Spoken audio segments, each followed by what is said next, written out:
এই আপনি সদন না? হ্যাঁ সদনই তো, সদনের মতোই তো লাগে। আপনি সদন না? হ্যাঁ আমি সদন, আপনি মদন ও বদন। এই আপনি রতন না? আপনি কি? আমি আপনাকে চিনি না, আমি অপরিচিত মানুষ। আমি মদন, পরিচয় দেই না। আমি মদন, আমাকে তো দেখা যাচ্ছে। এই আপনি কি? আপনি সদন না? আপনার পরিচয়টা একটু দেন। আপনার হাঁটাটা আমি অনেক মিস করছি, আপনি একটু হেঁটে আসেন যান। হ্যাঁ বাড়িঘর ভেঙে গেলে আমার দোষ নাই, কই দিলাম। আচ্ছা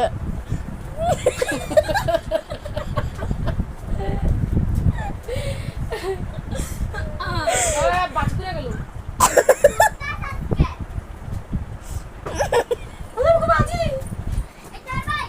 এনে জানি কি সংঘর্ষ হয়েছে গাইস। কিসে? আপনি তো সদন। পাশে নাও সময় কাটাচ্ছি, আপনি কেন ক্যামেরা ধরে আছেন? হ্যাঁ আমি তো হচ্ছি ক্যামেরাম্যান, তো ক্যামেরাম্যান যেখানে ওই যে কি বলে তাই। নেগেটিভ মাইন্ড সেইখানে। হ্যাঁ